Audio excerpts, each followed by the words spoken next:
Are you looking for peace of mind at your doorstep? Look no further. With the Blink Video Doorbell, your home's entrance is always within your control. Check out the link in the video description to learn more and get your Blink Video Doorbell on Amazon. Your home is in your hands. A taxpayer-owned shipyard will not be directly awarded the contract to build new CalMac ferries, putting its future in doubt. The Scottish Government yesterday launched the procurement process for 7 new electric ferries on the Clyde and Hebrides network. Ministers rejected calls from trade unions and local politicians to directly award the contract to the Scottish Government-owned Ferguson shipyard in Port Glasgow amid legal concerns.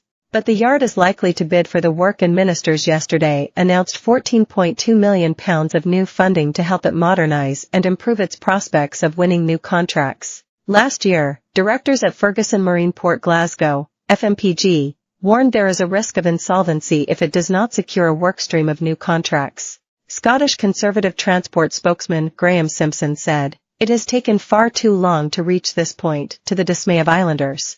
As the procurement for the small ferries replacement program finally gets underway, it is vital the SNP ensures it delivers value for money for taxpayer and puts the needs of island communities first." Given the secrecy that has been at the heart of the SNP's ferry scandal, the process of awarding this contract must be fair and transparent throughout.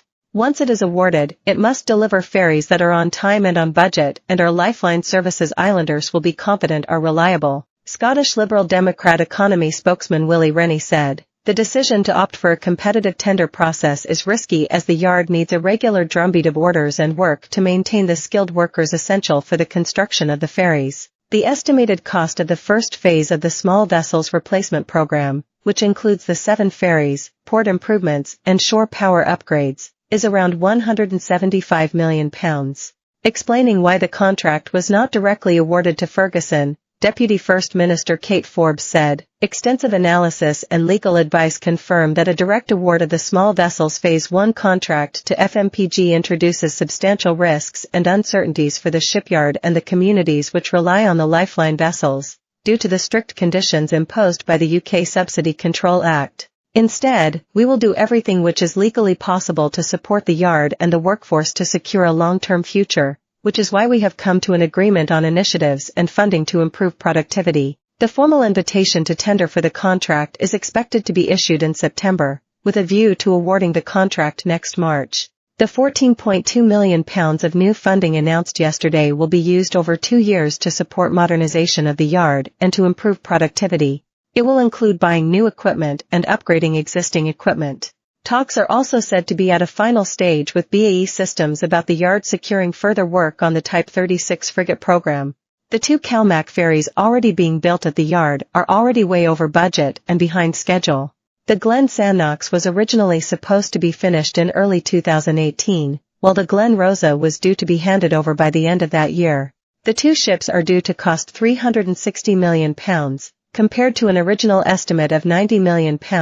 And the Scottish Government also handed the previous private operator of the shipyard a £45 million loan. Ms. Forbes said, "Now that Glen Sannox is approaching handover, our focus is on the next phase for FMPG's future.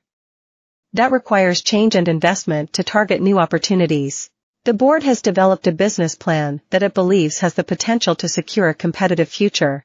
Subject to independent legal and commercial analysis, the Scottish Government will provide significant new funding to support the yard's modernisation and improve productivity." Speaking to journalists in Aberdeen, Ms. Forbes said a direct award could be tied up in legal wrangling and subsequently be the worst of both worlds for those on Scotland's islands. Ms. Forbes said the Scottish Government's commitment to shipbuilding on the Clyde remains unwavering, but added, "The company will of course be able to consider a bid, either individually or in partnership with other yards, but its long-term future depends on winning work on a competitive basis." Kevin Hobbs, Chief Executive of CMAL, the Quango Responsib,